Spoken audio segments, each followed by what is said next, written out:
Oke, jadi perkenalkan, nama saya Vincent, saya dari NIM G0025028. Untuk saat ini saya akan menjelaskan tentang OGM. Oke, selanjutnya ini adalah untuk laporan pertama. Saat menjadi panitia lomba 17-an, Dapri melihat salah satu peserta laki-laki mengeluh nyeri hebat pada daerah skrotum setelah terjatuh. Di sisi lain ada juga peserta lain yang sudah lama mengeluh benjolan skrotum yang terasa seperti sekumpulan cacing, dan seorang bapak yang sering bolak-balik ke toilet karena sulit BAK. Untuk yang pertama itu, jelaskan anatomi penis, skrotum, dan testis. Lalu jelaskan jalur perjalanan sperma dari testis hingga keluar melalui ostium ureter externum. Dan selanjutnya jelaskan kemungkinan perbedaan anatomi dan klinis dari keluhan pada skenario tersebut, terutama yang mengarah ke torsio testis, varikokal, dan pembesaran prostat. Oke, jadi yang pertama untuk anatomi penis sendiri itu dimulai dari bulbus penis. Dia itu terletak di tengah dan diambil oleh crus penis, dextra dan sinistra ke distal dan akan berlanjut di corpus spongiosum dan glans penis. Lalu ada crus penis, dia terletak di lateral bulbus penis dan terdiri dari struktur dextra dan sinistra pada bagian dorsal dan akan membentuk corpora spongiosa penis. Selanjutnya kita lanjut ke bagian corpus spongiosum.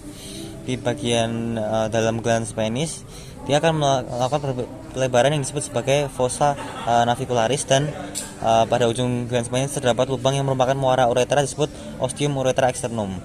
Selanjutnya di bagian proksimal dari glans penis terdapat batas antara corpus dan glans berbentuk cekungan disebut sulcus corona glandis. Selanjutnya kulit yang menutupi glans penis disebut dengan preputium. Nah, preputium ini itu dihubungkan dengan glans penis oleh lipatan yang terdapat di bawah muara uretra ke arah bagian ventral penis yang dinamakan frenulum preputium. Nah, dia itu terdapat glandula glison di dalam preputium yang menghasilkan sperma. Lalu ada corpora cavernosa. Nah, untuk corpora cavernosa ini merupakan jaringan erektil. Untuk corpora cavernosa sendiri dibungkus oleh jaringan ikat yang disebut sebagai tunica albuginea. Tunica albuginea terdiri dari dua lapis. Yang pertama letaknya di superficial, langsung membungkus kedua corpora cavernosa menjadi satu, dan yang kedua letak profunda membungkus masing-masing corpus cavernosum penis, dexter, sinister. Lalu ruangan dalam corpus cavernosum disebut juga dengan cavernae. Nah, saat ereksi, cavernae ini akan berisi darah. Lalu tunica albuginea, dexter et sinister juga akan menyatu di medial yang disebut sebagai septum penis.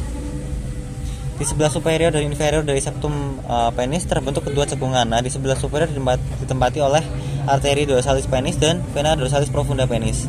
Sedangkan yang di inferior ditempati oleh corpus cavernosum penis. Lalu yang kedua terkait dengan anatomi skrotum. Jadi urutan lapisan skrotum ini terdiri dari sel lapisan, yaitu berfungsi sebagai suhu testis yang optimal untuk spermatogenesis. Pada bagian mediana skrotum terdapat rapis roti. Nah, dilihat dari bagian paling luar untuk urutan lapisan skrotum, yang pertama itu ada kulit, yang kedua ada fascia dartos, dan yang ketiga ada musculus dartos. Jadi di sini tuh ada 9 ya total. Setelah itu juga ada fascia spermaticus externa, lalu ada musculus cremastorica. Selanjutnya dia akan terdapat juga fascia spermatica interna. Terus terdapat tunica vaginalis yang dibagi menjadi dua, yaitu vaginalis visceralis dan parietalis. Selanjutnya juga ada tunica albuginea, dan yang terakhir tunica vasculosa. Yang setelah tunica vasculosa terdapat substansia. Terus yang ketiga terkait dengan anatomi. Nah, tiga itu terkait dengan anatomi testis. Dia merupakan struktur yang homolog dengan ovarium pada wanita. Jadi dia ini terletak dalam skrotum dan terdapat sepasang testis kiri lebih rendah dari kanan karena terdapat fonticulus spermaticus yang lebih panjang. Selanjutnya untuk soal selanjutnya itu nah,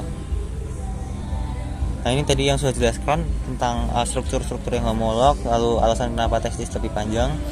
Terus ini adalah jalur perjalanan sperma, dimulai dari spermatozoa dihasilkan oleh sel gamet, lalu tubulus contortus menjadi tubulus commotors seminiferus, dilanjutkan oleh tubulus rectus seminiferus, rete testis, ductus efferens, epididymis, ductus deferens, ampula ductus deferens, ductus ejaculatorius yang bersatu dengan saluran vesica seminalia. Lalu ada ostium ductus ejaculatorius. Selanjutnya ada uretra pars prostatica, uretra pars membranacea, uretra pars spongiosa, dan OUE atau Oviscium uretra externum. Oke. Nah, selanjutnya ini adalah jelaskan kemudian perbedaan anatomi dan klinis dari keluhan pada skenario, terutama yang mengarah ke torsiotestis, varikokal, dan pembesaran prostat. Nah, yang pertama di sini ada contoh klinis yaitu torsiotestis. Nah, torsiotestis itu terpelintirnya ventriculus spermaticus yang berakibat pada strangulasi arteri testicularis yang kemudian dapat menyebabkan infark ataupun nekrosis testis. Bisa dilihat pada gambar. Untuk gambar yang sebelah kiri itu sebelah kiri itu ada namanya testis normal, dan sebelah kanan itu ada testis yang abnormal atau torsiotestis. Lalu untuk kasus klinis yang kedua yaitu varikokel. Nah, varikokel ini merupakan dilatasi abnormal dari vena pada plexus venosus pampiniformis akibat gangguan aliran darah barik vena. Jadi pada gambar ini testisnya itu menciut. Lalu bagian klinis yang ketiga atau kasus klinis yang ketiga itu adalah BPH. Untuk BPH sendiri itu adalah benign prostatic hyperplasia atau pembesaran prostat jinak adalah kondisi umum pada pria lanjut usia di mana kelenjar prostat membesar namun tidak bersifat kanker. Nah, pembesaran ini menekankan uretra menyebabkan gangguan buang air kecil seperti aliran lemah tidak tuntas atau besar. Itu seringkali terjadi pada malam hari. Selanjutnya untuk laporan yang kedua yaitu saat acara camping, Miko sudah menahan kencing sejak sore karena toilet umum antri panjang. Lalu malamnya ia mengeluh nyeri pinggang yang menjalar ke bawah, anyang-anyangan, dan merasa BAK tidak lampias. Keesokan paginya, temannya panik karena Miko bolak-balik ke toilet sambil memegang pinggang seperti sedang audisi sinetron. Lalu yang pertanyaan ada kedua yaitu jelaskan pembagian organ sistem oropoietika dan fungsi umum masing-masing organ. Juga jelaskan yang ke B itu jelaskan alur perjalanan urin mulai dari ren hingga keluar melalui uretra serta sebutkan bagian-bagian penting yang dilalui.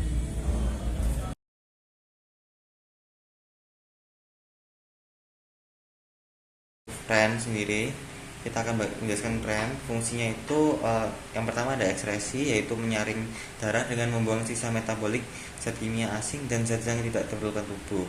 Selanjutnya ada fungsi filtrasi, yaitu menyaring darah dan memulai proses pembuatan urin. Selanjutnya yaitu fungsi regulasi, yaitu mengatur keseimbangan pH, volume, dan komposisi cairan. Lalu ada fungsi sekresi, yaitu mensekresikan hormon-hormon. Nah, ini adalah gambar dari vesika urinaria. Jadi vesika urinaria itu seperti kantong kemih ya. Dia merupakan suatu kantong muskulus membranosa yang fungsinya itu untuk menampung urin. Terus letaknya di cavum pelvis saat kosong dan mengembang ke superior hingga cavum abdomen saat penuh. Terus dia bentuknya itu seperti piramid dan memiliki apek, basis, dan satu fascia superior dan dua fascies inferolateral. Nah, ini adalah uretra dari maskulina.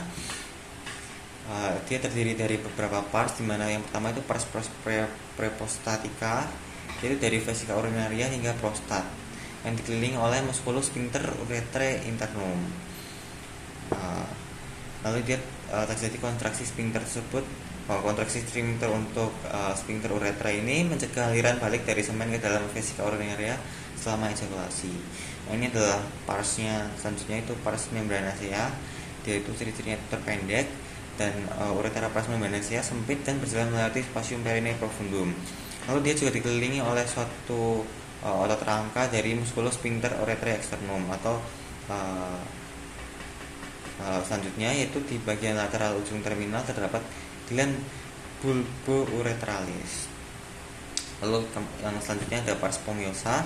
Jadi dia itu kalau tadi pars membranacea terpendek, dia yang terpanjang dan ciri-cirinya dikelilingi oleh jaringan-jaringan elektril. Lalu untuk muaranya yaitu dari glandula bulbouretralis dan glandula litrae. Untuk pars spongiosa sendiri itu membesar untuk membentuk suatu bulbus di pangkal penis dan menggembung lagi di ujung penis untuk membentuk fossa navicularis suburetral. Oke, ini adalah kidney atau ren. Nah, ini struktur-struktur ginjalnya dari nefron, dimana terdiri dari korteks dan medula.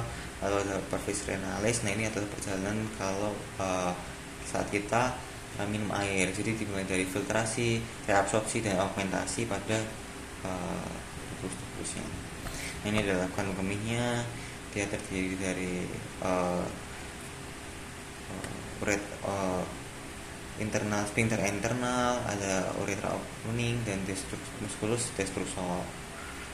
Lalu selanjutnya ini adalah sphincter dan penguatannya, terdiri dari uretra. Di sini ada gambar uretra yang laki-laki dan uretra yang perempuan seperti itu. Nah, ini selanjutnya untuk yang laporan ketiga. Di ruang bersalin, seorang ibu sedang proses persalinan. Bidan menilai penurunan kepala janin dengan bidang Hodge. Memperhatikan bentuk pelvis lalu mempertimbangkan tindakan episiotomi agar robekan perineum tidak luas. Yang pertama itu jelaskan dasar pelvis dan perineum, termasuk diafragma pelvis, membrana perineum, spasium perineum profundum, serta pembagian regio urogenital dan regio analis.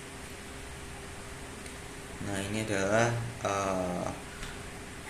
dasar pelvis dan perineum, di mana dia terdapat beberapa bagian.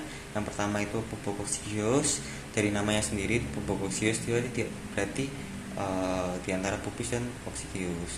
Lalu ada ileococcygeus, lalu ada arcus tendinous, lalu ada coccygeus. Nah, di sini adalah tampak anterior dan inferior. Berarti ini tampak pada tampak inferior seperti itu. Ini adalah ada musculus pubococcygos, lalu ada musculus puborectalis dan musculus ileococcygeus seperti itu. Jadi ini adalah muskulus-muskulusnya. Nah, ini adalah gambar dari membrana perineum dan spasium perineum profundum, di mana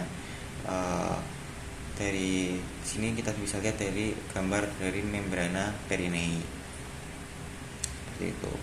Nah, untuk letak dari spasium perineum profundum sendiri itu letaknya di sini. Oke, mungkin selanjutnya kita akan juga menjelaskan tentang bagian-bagian dari spasium perineum profundum, yaitu untuk spasium perineum profundum itu terdapat spasium perineum profundum itu dia terdapat beberapa bagian, yaitu kita bisa lihat di sini adalah untuk letaknya itu di atas membrana perineal dan di bawah diafragma pelvis. Untuk otot-ototnya dia terdiri dari musculus transversus perineum profundus dan musculus sphincter uretra externus pada pria, dan para wanita itu kita bisa ketahui ada namanya musculus uretrovaginalis seperti itu.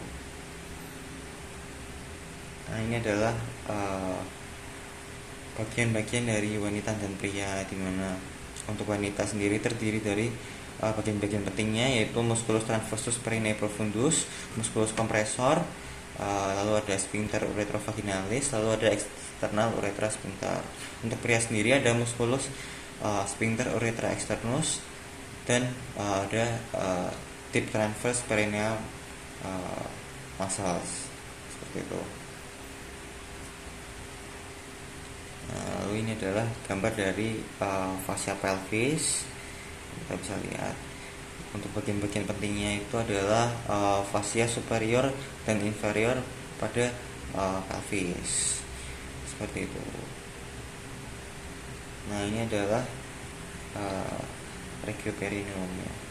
Untuk regioperineum sendiri ini ada seperti bentuk segitiga, di mana dia terdiri dari regio urogenitalis dan regio analis.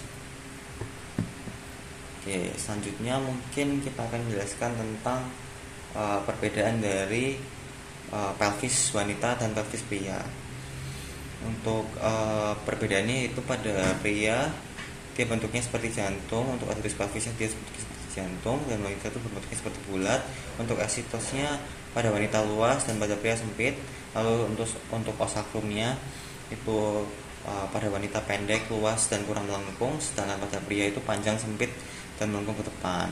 Untuk coccygeusnya yaitu untuk wanita lentur dan pria kuat. Untuk oleum sendiri wanita itu miring ke lateral dan pada pria lebih tegak. Untuk cavitas pelvicusnya pada wanita itu dangkal dan luas, sedangkan pada pria itu dalam dan sempit. Untuk tulang pelvis sendiri itu tipis dan tidak luas, sedangkan pada pria itu tebal dan kuat. Untuk spina ischiatica, dia pada wanita tidak menonjol. Nah, ini fungsinya itu untuk saat wanita itu melahirkan, seperti itu. Untuk pria itu, sedangkan pada pria itu menonjol. Nah, ini adalah penjelasan tentang bidang-bidang Hodge. Untuk bidang Hodge yang pertama yang ditarik dari setinggi aortus pelvis. Nah, kita bisa lihat gambarnya di sini. Untuk bidang Hodge kedua yang ditarik melalui tepi bawah symphysis os pubis yang sejajar dengan bidang Hodge 1.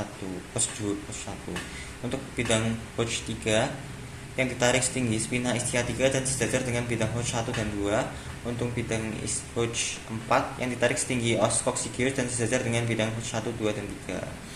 Nah, ini adalah episiotomi. Jadi episiotomi itu adalah suatu seperti prosedur yang dilakukan saat saat wanita yang sedang hamil itu tidak seperti apa ya, seperti tidak cukup untuk melahirkan, lalu dilakukanlah episiotomi ini. Nah, untuk episiotomi sendiri itu sebenarnya lumayan sering dilakukan oleh dokter-dokter di Indonesia. Untuk kondisi yang mempengaruhinya sendiri itu terdapat beberapa kondisi, yaitu kita bisa lihat dan kita bisa cari bahwa untuk episiotomi sendiri itu dia itu saya tanya di pada perineum. Nah, untuk